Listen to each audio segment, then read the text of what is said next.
Hello friends, super magic રસોઈમાં મિત્રો હું આપનું સ્વાગત કરું છું। આજે હું ગુલકંદની રેસીપી લઈને આવી છું મિત્રો। તો તમને મારો વિડીયો ચોક્કસ ગમશે અને તમને ગમે તો લાઈક કરજો, શેર કરજો અને સબસ્ક્રાઇબ કરવાનું તો ભૂલતા જ નહીં। તો મિત્રો અત્યારે આપણે એકદમ ઉનાળો એટલે કે ફૂલ ગરમી ચાલી રહી છે, ત્યારે આપણે જો ગુલકંદનો ઉપયોગ કરીએ ને તો આપણા હેલ્થ માટે બહુ સારું છે, કેમ કે આપણી ત્વચા ગરમીને દૂર કરે છે અને એસિડિટી જેવા પ્રોબ્લેમ હોય એને પણ દૂર કરે છે અને શરીરની ગરમી બહાર કાઢે છે। તો તમે ગુલાબનો ઉપયોગ ખોરાકમાં કઈ રીતે કરવો ને એ એક બેસ્ટ છે કે આપણે ગુલકંદના ફોર્મમાં આપણે કરી શકીએ વધારેમાં વધારે। તો એના માટે મેં શું વસ્તુ લીધી ને એ પણ તમને બતાવી દઉં। એમાં મેં જો આવી રીતે આપણે દેશી ગુલાબ આવે ને એનું જ ગુલકંદ એકદમ સરસ થાય છે અને આના ગુણ પણ એકદમ ઔષધીય ગુણો આ દેશી ગુલાબના બહુ સરસ હોય છે। એટલે આપણે ગુલકંદ બનાવવા માટે જો આપણે ઘરે બનાવીને તો ચોખ્ખો અને હેલ્ધી અને એકદમ હેલ્ધી ઇન્ગ્રેડિયન્ટથી બને છે। તો એના માટે તમારે આવા લાલ કે ગુલાબી જે દેશી ગુલાબ નાના નાના આવે છે ને એ ચૂઝ કરવાના લેવાના ગુલકંદ બનાવવા માટે। તો 250 ગ્રામ મેં ગુલાબ લીધા છે આવી રીતે ફૂલ બધા, અને એની સામે મેં 400 ગ્રામ આપણે ખડા સાકર આવે ને જે ગાંગડા સાકર એને મેં દળીને પાવડર બનાવી લીધો છે, 400 ગ્રામ છે। અને 2 ટેબલ સ્પૂન જેવું આપણે આ મધનો ઉપયોગ કરશું। તો મિત્રો આટલા ઇન્ગ્રેડિયન્ટ આપણે જોશે।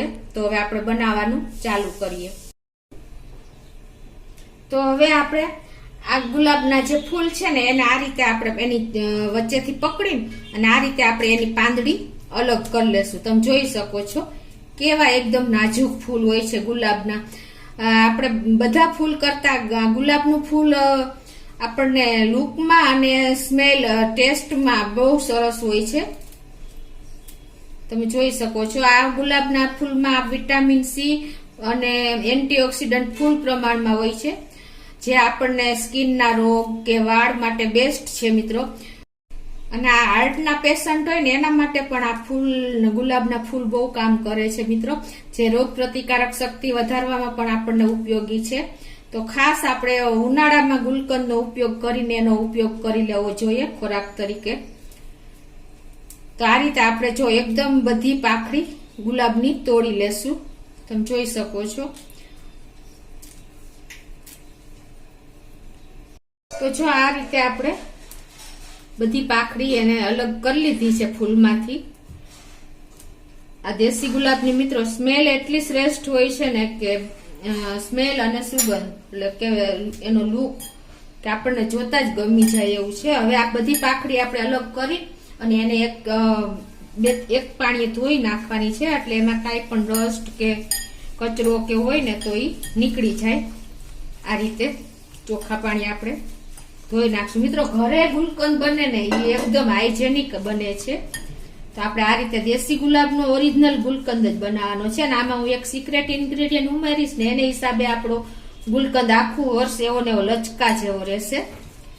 અને આ ગુલકંદ મિત્રો આપણે બધી રીતે ઉપયોગી તો છે જ, અને પ્લસ તમને વજન ઘટાડવામાં પણ આ એટલો જ ઉપયોગી થાય છે। તો તમારે ખાસ આનો ઉપયોગ કરવો જોઈએ ઉનાળામાં। અને આને હવે આપણે આવી રીતે પાણીથી નિતારી અને આ રીતે આપણે કોટનના કપડામાં આવી રીતે આપણે પોળી કરી દેશું।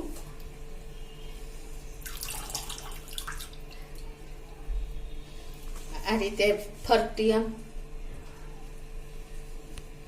આપણે બધી પાંખડી ધોઈ લીધી છે, કેટલો નીચેથી કચરો એટલો નીકળે જ મિત્રો, એટલે જ આપણે હેલ્ધી ગુલકંદ ઘરે બનાવીએ છીએ। તો હવે આને આપણે શું કરવાનું, બહુ નથી સુકાવા દેવાની, પણ આ રીતે આપણે એનું પાણી શોષાઈ જાય ને મિત્રો એટલું જ આપણે સૂકવવાનું છે આવી રીતે પાંદડીને। તમે જોઈ શકો છો આ રીતે એનું પાણી શોષાવા દેવાનું છે ખાસ। હવે આ પાણી સુકાઈને શોષાઈ જાય છે ને આ રીતે આપણે બીજું માથે કપડું ઢાંકી દઈએ અને પાણી શોષી લેશું મિત્રો આ રીતે। મિત્રો જો આ રીતે આપણે એને સાવ સુકાવા તો નથી જ દેવાની, ખાલી એનું પાણી શોષાય એટલી જ આપણે જો સૂકી કરી લીધી છે। અને આ પાંદડી આપણે અત્યારે 150 ગ્રામ થઈ છે, એની સામે આપણે 400 ગ્રામ સાકરનો ભૂકો લીધો છે। તો તમે ખાસ આ નોટ કરજો। અને હવે આપણે આ પાંદડી પાણી શોષાઈ ગયું છે ને આવી સૂકી જો થઈ ગઈ છે, એટલે હવે એને આપણે મિક્સરમાં ગ્રાઇન્ડ નથી કરવાની, પણ એને થોડી અધકચરી રહે ને એવી રીતે આપણે આવી રીતે જો આ મિક્સર ઓલું આવે છે ને બ્લેન્ડર, એમાં જ આપણે આ રીતે મિક્સ કરી લેશું આખી ભાગી આ રીતે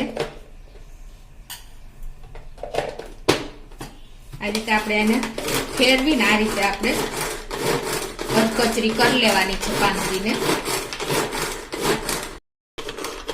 જો હવે તમને બતાવી દઉં, આ રીતે આપણે જુઓ તમે આવી અધકચરી જ આપણે તૈયાર કરવાની છે આ રીતે.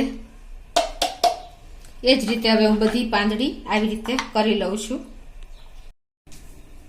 તો મિત્રો જો આ રીતે આપણે મિક્સરમાં બ્લેન્ડરમાં આપણે કરી લીધી છે અધકચરી આપણે પાંદડી બધી ગુલાબની. હવે આપણે એને સાકરમાં મિક્સ કરતા જાશું.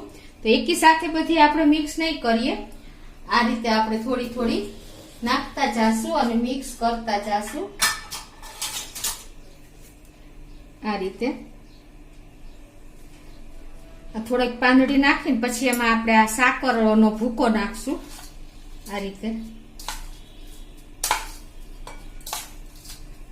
અને એને આપણે આ રીતે સરસ હાથેથી જ મિક્સ કરશું. જો ચમચીથી તમને ફાવે તો ચમચીથી કરી શકો આ રીતે.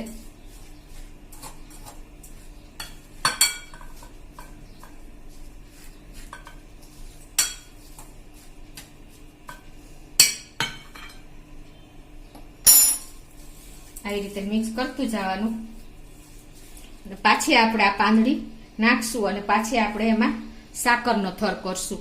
આવી રીતે તમે એક એક થર કરીને આ રીતે તમે મિક્સ કરી લેવાનું છે.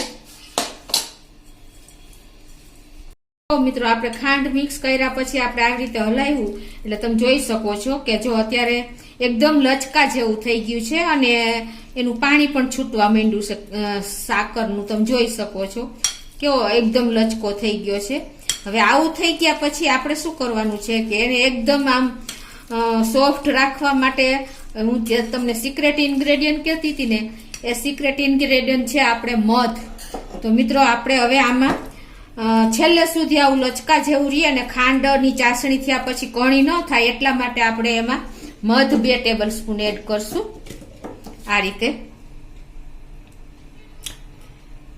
અને હવે આપણે એ બધું મિક્સ કરી લેશું.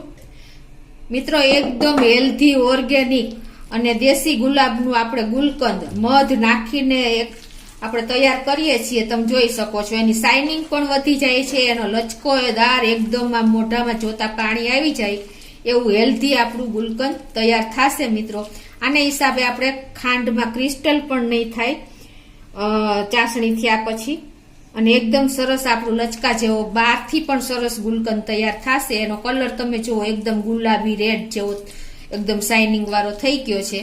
તો આ રીતે આપણે મધ એડ કરશું ને તો એકદમ સરસ લુક આવશે અને હેલ્થ માટે પણ મધ તો સારું જ છે મિત્રો. તો હવે આને આપણે આ જ રીતે આપણે એ જ ઇટ જ આપણે આને ઢાંકણ ઢાંકીને એને 12 કલાક સુધી આપણે ઘરમાં જ રાખશું. 24 કલાક આપણે એને આ રીતે ઘરમાં જ રાખશું. પછી આપણે એને ચાસણી માટે તડકે મૂકશું. તો જો આપણે આને ખાંડ અને મધ મિક્સ કરીને રાખ્યું ને અને 24 કલાક થઈ ગઈ છે, આપણે ઘરમાં જ લીડ બંધ કરીને રાખ્યું છે. તો હવે 24 કલાક પછી તમે જોઈ શકો છો જો એકદમ મેલ્ટ આપણી ખાંડ થઈ ગઈ છે, એના કણ જરાય પણ રહ્યા નથી. આવી રીતે જો તમે સીધું જ તડકે મૂકશો ને મિત્રો તો તમારી ખાંડ સરખી ઓગળશે નહીં, મેલ્ટ નહીં થાય. એટલે આપણે 24 કલાક આપણે ઘરમાં જ ઢાંકીને રાખ્યું છે. હવે આને આપણે તડકે મૂકવા લાંબો ટાઈમ સુધી સાચવવા માટે શું કરવું પડશે, ગેસ ઉપર ચડાવીને તો તે ઓર્ગેનિક ન બને. એટલા માટે આપણે હવે આને તડકે મૂકશું એટલે આની એકદમ અંદર ચાસણી થઈ જશે આપણે જે ખાંડ નાખી છે એની, અને લાંબો સમય સુધી આપણે આ ગુલકંદને રાખી શકશું. તો એના માટે આપણે અત્યારે હું જો આ બાઉલ કરતા છે ને આવી રીતે કાચની જ બરણી લઉં છું અને એમાં આપણે આ બધું નાખી દેશું. તો આ રીતે જો મેં બધું બરણીમાં આપણે ગુલકંદ લઈ લીધું છે અને હવે આને આપણે સરખું ઇવનલી કરીને અને પછી આપણે એને આ રીતે એક કપડું બાંધી દેવાનું મિત્રો ઉપરથી.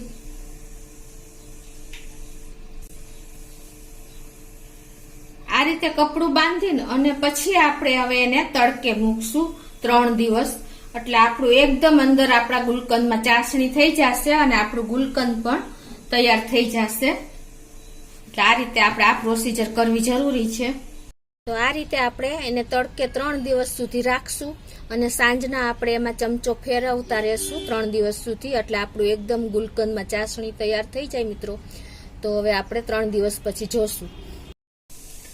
તો જો આપણે ગુલકંદ તડકે ચાસણી કરવા માટે મૂક્યો તો બરણીમાં ભરીને 3 દિવસ થઈ ગયા અને 24 કલાકે અંદર ચમચો ફેરવતા જતા હતા મિત્રો. તો તમે જોઈ શકો છો કે જો એકદમ આપણી લચકા જેવો થયો છે ગુલકંદ અને એકદમ સરસ આપણે જોઈને એવી જ ચાસણી 3 દિવસમાં ફૂલ તડકાને હિસાબે આવી ગઈ છે. તો તમને બતાવી પણ દઉં મિત્રો. જો કેટલો એકદમ સરસ થયો છે. તમને વાટકામાં કાઢી લઉં એટલે તમને ખ્યાલ આવે. જો છે ને લચકા પડતો. આ ગુલકંદ આપણે એકદમ ટ્રેડિશનલ રીતે એટલે કે ગેસ ઉપર ચડાવ્યા વગર, કોઈ પણ જાતનો કલર કે એસેન્સ નાખ્યા વગર આપણે ઓર્ગેનિક રીતે આ તડકામાં ગુલકંદ બનાવ્યો છે અને ગાંગડા સાકરનો પાવડર બનાવીને અને તડકે મૂકીને ચાસણી લીધી છે મિત્રો. તમે જોઈ શકો છો કેટલો લચકેદાર આપણો ગુલકંદ તૈયાર થયો છે. એનો કલર જુઓ, એની સ્મેલ તમે અનુભવ ન કરી શકો પણ એટલી સરસ સ્મેલ આવી રહી છે મિત્રો. તો તમે આ રીતે એક વખત તો ટ્રાય કરજો જ મિત્રો. આ ઉનાળામાં તમે ગુલકંદ બનાવવાની અને તમારા પરિવાર માટે તમે એન્જોય કરજો. આ ગુલકંદ આપણે કોઈ પણ શેકમાં, આઈસ્ક્રીમમાં કે આપણે ઠંડુ ડ્રિંક્સ બનાવવામાં બધે આપણે એનો ઉપયોગ કરી શકીએ છીએ મિત્રો. તો એકદમ હેલ્ધી, એકદમ ડિલિશિયસ અને સ્વીટમાં પણ તમે આનો ઉપયોગ શ્રીખંડ બનાવવામાં બધે પણ કરી શકો છો મિત્રો.